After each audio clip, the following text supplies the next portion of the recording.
Sí, doctor. Hola, muy bien. Radiografía de tórax. Entonces, el segundo arco a la izquierda muy convexo. ¿Cuál es el segundo arco a la izquierda? Tenemos que el primer arco, de arriba hacia abajo, es la aórtica, el botón aórtico, el segundo arco es el pulmonar. Si el segundo arco a la izquierda está muy convexo, quiere decir que hay una hipertensión pulmonar. Y también un gran aumento del arco del ventrículo izquierdo, quiere decir que es el tercer arco a la izquierda, porque por la sobrecarga de volumen está aumentado.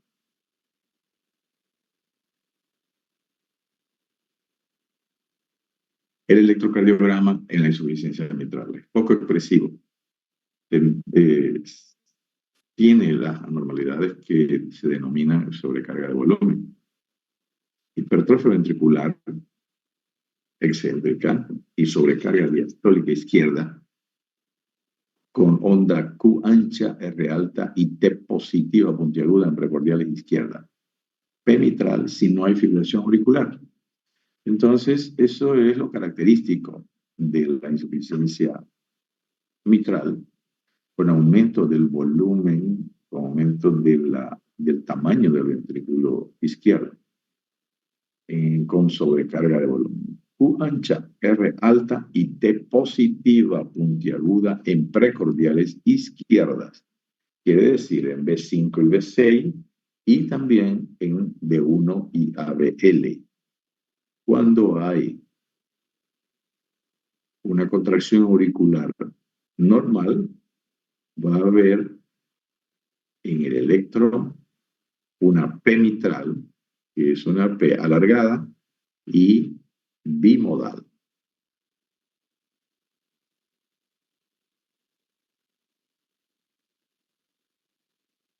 Muy bien, eso esa es la forma en que nosotros hacemos el diagnóstico de la insuficiencia mitral y conocemos la fisiopatología. La insuficiencia mitral tiene muchas causas. Es más frecuente que que la estenosis, en el sentido de que hay otras patologías que pueden producir insuficiencia mitral, como cuando hay insuficiencia cardíaca con cardiomegalia. Generalmente ustedes van a observar o van a buscar un soplo sistólico regurgitativo mitral.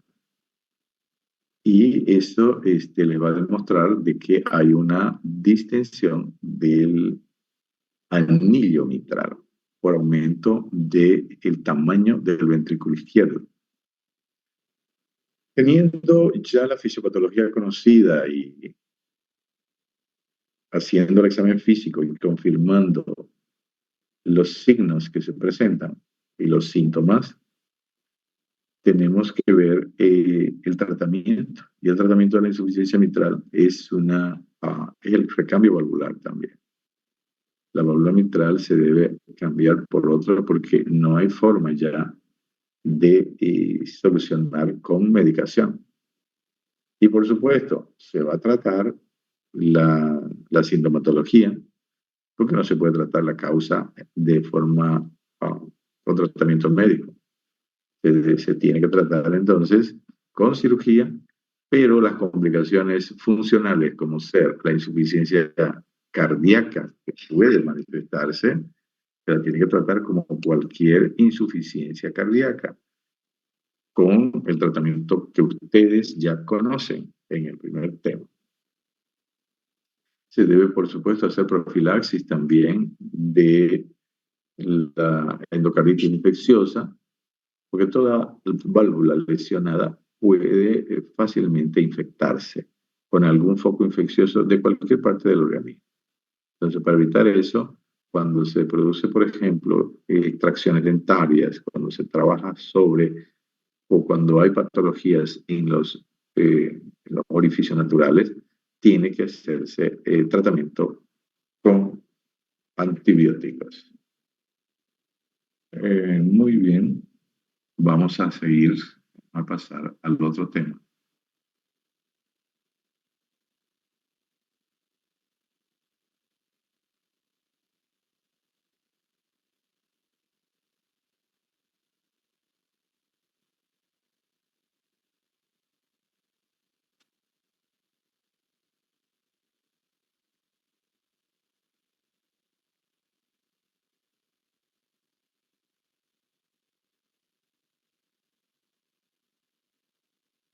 Y vamos a ver entonces valvulopatía aórtica. Seguimos con las valvulopatías. Hablamos de estenosis mitral y de insuficiencia mitral. Ahora vamos a hablar de estenosis aórtica. Los trastornos valvulares, y en este caso, también van a ser inflamatorios porque nos vamos a referir primero a la causa reumática o con prioridad a la causa reumática. Ahora, ustedes tienen que trasladar su, su razonamiento a un trastorno ya delante del ventrículo izquierdo. El razonamiento que teníamos hasta hoy era un trastorno previo al ventrículo izquierdo, o sea, en la válvula mitral. Ahora es un trastorno adelante del ventrículo izquierdo. Por consiguiente, todas las consecuencias ya vienen directamente primero sobre el ventrículo izquierdo y luego posteriormente hacia atrás, aurícula y toda la circulación del circuito menor, como ya vimos. Y comenzamos entonces.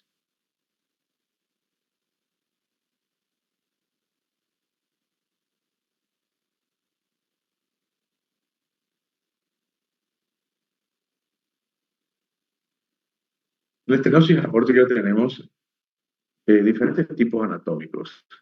Nosotros nos vamos a referir al trastorno valvular. No vio la presentación de eso.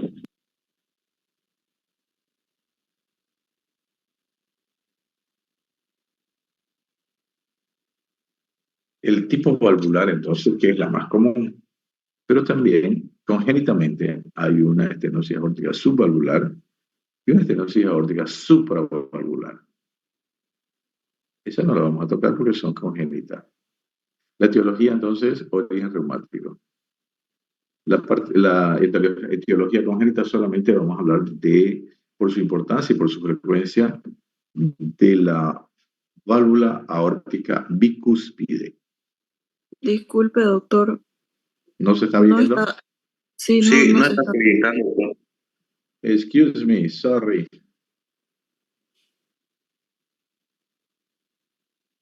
Ahora sí.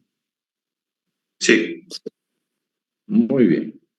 Origen reumático es el que nosotros vamos a ver. El congénito solamente la válvula aórtica bicúspide y la esclerocalcificada. Entonces tendríamos tres causas de estenosis aórtica. En la estenosis aórtica de origen reumático, este tipo valvular por fusión de las válvulas. La misma definición de la válvula mitral. Proceso inflamatorio que cicatriza. Simple. Fusión de las válvulas que además se engruesan, se tornan rígidas, mostrarán tendencia a la calcificación. Entonces, es el mismo proceso inflamatorio y esclerótico. Puede acompañarse de insuficiencia y a menudo coexiste con una valvulopatía mitral, hablando de la lesión o del trastorno mitroaórtico. En cerca del 20% de enfermos con valvulopatía reumática, la válvula aórtica está estenosada. Entonces, más o menos es el porcentaje en que la válvula aórtica se estenosa.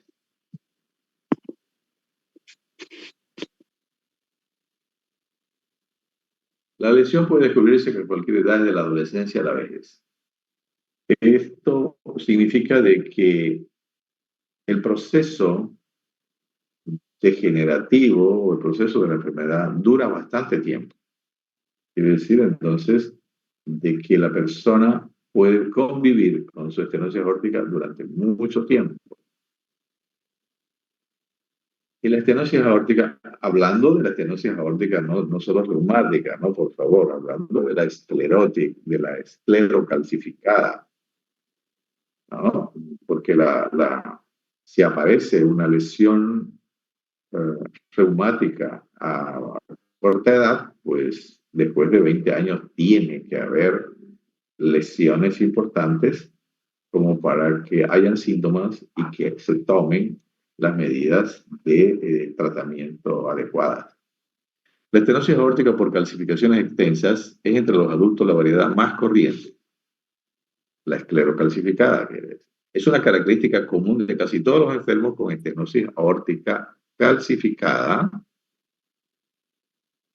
el mostrar un aparato valvular aórtico bicúspide quiere decir que es muy frecuente, pues la base del trastorno en las personas mayores de tener una válvula estenótica esclerosada y calcificada, la base es la aorta bicúspide, quiere decir que solamente tiene dos valvas. Normalmente tiene tres valvas que cierran bien el orificio. Abren bien y cierran bien. En cambio, hay, y es muy frecuente, aquí, por ejemplo, dice que se presentan el 2% de personas normales. Hay otros libros que dicen hasta 3 y otros que dicen 1 a 1.5. De todas maneras, si fuera una persona cada 100, imagínense, en 1000 habrían, cuando 100, 200, 200, 200, 500, 10 personas. 10 personas con, y así sucesivamente. Entonces, entre nosotros, entre la gente, mucha gente tiene válvula aórtica bicúspide. Es un trastorno congénito. En un mínimo de casos se detecta en la adolescencia por un soplo sistólico asociado o no a estenosis hemodinámica.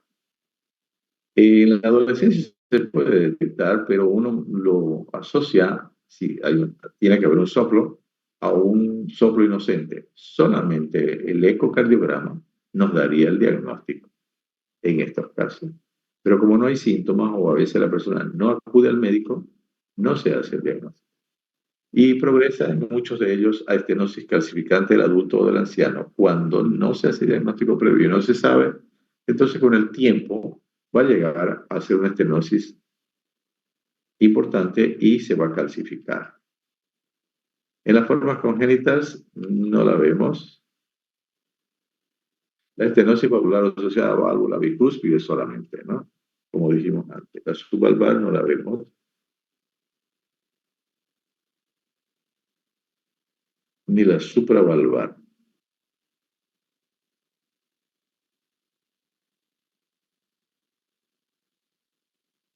Fisiopatología de la estenosis. Ya vimos las causas más importantes de tipo valvular.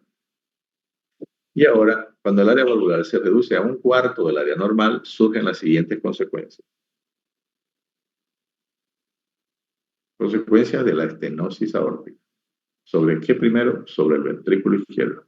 El ventrículo izquierdo se hipertrofia, gracias a lo cual puede vencer el obstáculo que ocasiona la estrechez, manteniendo un volumen minuto normal. Es el objetivo del sistema, mantener un volumen minuto normal, una fracción de eyección adecuada.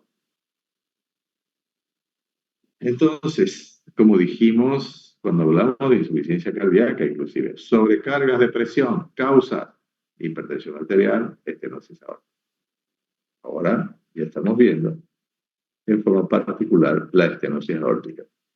Se establece un gradiente entre el ventrículo izquierdo y la aorta, es decir, diferencia de presiones entre el ventrículo izquierdo y la aorta. Presión sistólica entre el ventrículo izquierdo y la aorta que varía entre 30 y 130 milímetros de mercurio. O sea, va a haber mayor presión en el ventrículo izquierdo y menor presión en la aorta. Eso quiere decir entonces que va a estar entre 30 y 130 esa diferencial.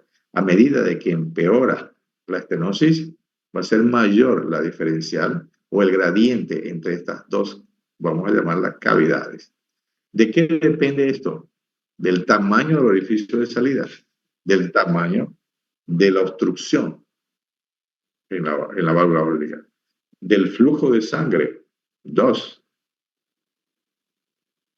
Esas dos causas para que haya ese gradiente.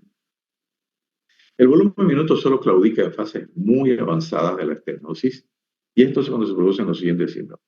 Esta estenosis entonces va a dar lugar a que haya modificaciones en la estructura, un remodelamiento en el corazón.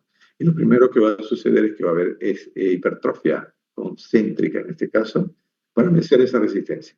Pero va a llegar el momento en que esa hipertrofia no va a poder seguir produciéndose y va a empezar a dilatarse. En ese momento van a empezar la mayor parte de los síntomas. Digo que la mayor parte porque cuando hay la estenosis solamente con un corazón todavía con capacidad de vencer esa resistencia, van a haber palpitaciones fuertes, ¿no? Algunas punzadas en el corazón, pero nada más. O un poco de cansancio. Y los síntomas ya empiezan con mayor intensidad cuando empieza a dilatarse el corazón. De todas maneras, cuando está muy hipertrofiado, también puede haber angina de pecho, síncope de esfuerzo. Y a partir de la aparición de estos síntomas, la muerte suele sobrevenir en menos de 5 años. ¿Qué significa? Mientras más hipertrofia del corazón, porque es una hipertrofia patológica, no hay la producción de los vasos al mismo tiempo que se hipertrofian las células musculares. Quiere decir de que pero le va a llegar la misma cantidad de sangre. Entonces siempre va a haber un déficit del oxígeno que reciben esa célula. Angina puede producir angina de pecho. Entonces dolor en el pecho tipo angina, sin haber incluso lesiones de los vasos, solamente por el aumento de la necesidad del tejido muscular cardíaco. Y el síncope de esfuerzo, ¿por qué? Porque al haber una disminución del paso de la sangre de la aurícula del ventrículo a la aorta, el flujo de sangre hacia el sistema nervioso central puede estar disminuido. Cuando se produce un esfuerzo, la mayor parte de la sangre se desvía hacia la musculatura estriada de las piernas especialmente, entonces va a disminuir el flujo a nivel del sistema nervioso central y ahí la persona puede tener un síncope, quiere decir un desmayo. De ahí la importancia de una pronta intervención quirúrgica y la muerte se produce por muerte súbita como sin insuficiencia cardíaca previa. Entonces, cuando hay un proceso de este tipo o una estenosis importante, el paciente aproximadamente en 5 años va a haber una frecuencia importante de muerte súbita o va a aparecer insuficiencia cardíaca cuando se dilata el corazón. Cuadro clínico, ¿cómo se observa en la clínica la estenosis aórtica? El cuadro clínico entonces se va a manifestar por la angina, como ya dijimos, y el síncope de esfuerzo, o manifestaciones de insuficiencia ventricular izquierda, con signos de estenosis aórtica de grado avanzado. O sea, cuando ya se presentan estos signos, quiere decir que el cuadro es bastante grave. Ocasionalmente se presentan accesos sincopales, esto aparte, para hacer la diferencia. Cuando el paciente presenta síncope, tenemos que hacer un diagnóstico diferencial. En este caso estamos hablando de eso. Ocasionalmente se presentan accesos sincopales, tipo Stock-Adams, sin que ello signifique que la estenosis sea importante, pues obedecen a bloqueo aurículo-ventricular total por vecindad de las lesiones valvulares, por disistima ventricular transitoria. O sea, por otras causas pueden haber también síncopes. Pero en este otro caso, por el proceso, no directamente por la válvula, sino por el proceso de fibrosis que hay en la zona, se altera o se compromete el sistema de conducción del corazón y pueden haber bloqueos auriculoventriculares totales. Eso puede dar lugar también a síncope o por trastornos de arritmias ventriculares transitorias. ¿Cómo es el pulso carotídeo? En la estenosis aórtica pura es pequeño porque el flujo está disminuido. Y dice que lo llama parvus en la clínica. Los libros de medicina interna casi no traen ya esta parte de la clínica, o sea, de la semiología, porque parece que lo dejan a los libros de semiología, que ya lo deben saber. Entonces, los libros antiguos traen esto, y es importante recordarlo. Pulso carotídeo, entonces, la estenosis pura es pequeño, y se lo denominaba parvus, y es prolongado. Y se lo denomina tardus, es parvus y tardus. Mientras pulsos más parvus y más tardus, más cerrada la estenosis. Acordémonos de la estenosis mitral, donde había un aumento del paso del tiempo del paso de la sangre en la diástole ventricular de la aurícula al ventrículo por disminución del flujo en la estenosis mitral. Igual sucede acá. Hay disminución entonces del paso de la sangre del ventrículo izquierdo a la aorta por disminución del orificio valvular. Por lo siguiente, la sístole va a ser más tardía. La presión arterial es normal durante mucho tiempo, pero después disminuye. Una presión sistólica por encima de 180 milímetros de mercurio suele excluir una estenosis grave. ¿Qué significa esto? Es normal mientras haya un orificio más o menos adecuado y una contracción importante del ventrículo izquierdo con una hipertrofia también importante. A medida que se va disminuyendo el orificio, la presión va a disminuir en la aorta. ¿Por qué? Porque la sangre, como ya sabemos, el volumen, la presión sistólica está dada principalmente por el volumen de salida. Si el volumen de salida está disminuido, la presión sistólica va a tender a disminuir. Por eso hay esta forma de interpretar y clínicamente una estenosis aórtica, de tener un parámetro para pensar en ello. Una presión sistólica por encima de 180 milímetros suele excluir una estenosis grave. Puede haber estenosis, pero no ser tan grave si es que hay presiones por encima de 180.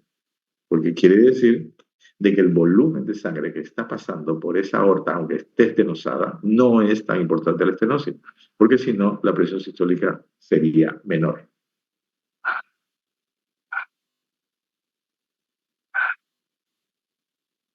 La palpación en el choque de la punta no desplazado a la izquierda, en esa etapa, antes de la insuficiencia cardíaca, porque la insuficiencia cardíaca ya va a ser cuando esté dilatado el corazón. Pero antes de la insuficiencia cardíaca, el choque de la punta está no desplazado a la izquierda. ¿Por qué? Porque hay una hipertrofia concéntrica. Todavía el corazón no está grande. Si hay hipertrofia ventricular, el choque de la punta no es muy elevado, pero sí sostenido y poderoso. Entonces va a ser un choque de la punta bastante intenso, pero no va a estar fuera de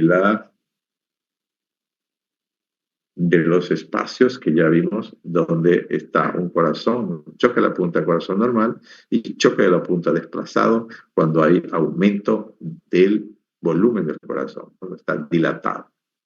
Es muy característico un soplo sistólico alto y prolongado. Entonces, ¿qué escuchamos en una estenosis aórtica? Un soplo sistólico eyectivo. Es muy característico un soplo sistólico alto y prolongado en el foco aórtico. Ya todos saben dónde está el foco aórtico, que también se aprecia netamente en los vasos del cuello, o sea, se irradia a los vasos del cuello, menos en el resto del precordio. Soplo sistólico eyectivo en el foco aórtico, alto y prolongado, y que también se aprecia en los vasos del cuello porque se irradia a estos vasos.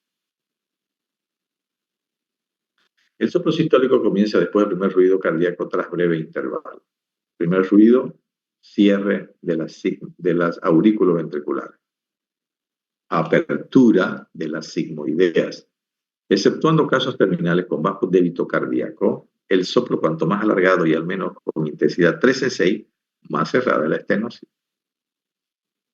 Como ya vimos en la estenosis mitral, de nuevo comparándola. Mientras más dura en el tiempo la sístole ventricular, más cerrada va a ser la estenosis. Y cuando la intensidad es al menos 3 en 6, el parámetro para medir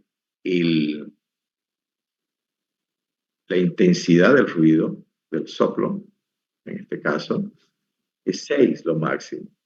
Entonces nosotros calculamos si 6 es una intensidad máxima y 0 una intensidad mínima, calculamos si es 5, si es 4, si es 3. A partir de 3 ya también se puede sentir el soplo con la palpación. Quiere decir ya puede haber frémito. El inicio del soplo que alcanza la máxima intensidad en la mesosístole Es más evidente si viene precedido inmediatamente por un clic o chasquido de eyección que se produce en el momento de abrirse la válvula aórtica. Hacemos recuerdo también de los chasquidos, que son cuando la válvula se abre, pero está con un trastorno fibrótico. No hay ruido al abrirse las válvulas cuando son normales. Los ruidos son al cerrarse siempre. Al abrirse, entonces, solamente en los casos donde hay fibrosis de la válvula. El inicio del soplo que alcanza la máxima intensidad en la mesosístole es más evidente si viene precedido inmediatamente por un clic o chasquido de eyección que se produce en el momento de abrirse la válvula aórtica. Ese es el clic de apertura. La presencia de un chasquido de eyección indica que la estenosis es valvular. No se ausculta en válvula calcificada. El soplo mesosistólico creciente y decreciente acaba antes del segundo ruido aórtico y cuando éste se percibe, lo cual no ocurre si la estenosis es severa. Chasquido de eyección o chasquido de apertura. Significa que la estenosis es valvular. Hablando inicialmente de las otras formas de estenosis congénita que no las vimos. No se oculta en válvula calcificada porque ya está tan dura, con tan poco movimiento, que ya no va a vibrar en el momento en que abre. Porque la vibración que sucede cuando se abre es lo que produce chasquido. Escuchamos como chasquido. El soplo mesosistólico creciente y decreciente acaba antes del segundo ruido aórtico. Entonces va a haber un soplo principalmente mesosistólico, creciente y decreciente. Sale una cantidad de sangre mayor en el primer momento, que va subiendo poco a poco, tiene un acné y tiene luego un decrecimiento hasta el final de la sístole. Cuando acaba antes el segundo ruido aórtico, cuando este se percibe, lo cual no ocurre si la estenosis es severa. El segundo ruido aórtico también puede que no se lo perciba. Puede haber desdoblamiento paradójico del segundo ruido en la expiración por sístole prolongada del ventrículo izquierdo. Quiere decir de que dura tanto en la sístole ventricular que la válvula pulmonar se va a cerrar antes de la aórtica. Eso es desdoblamiento paradójico. La válvula pulmonar se cierra antes de la válvula aórtica. Dijimos que normalmente la válvula aórtica se cierra primero que la válvula pulmonar. En este caso, ¿por qué es paradójico? Se cierra antes, se invierte en el tiempo el cierre de las válvulas.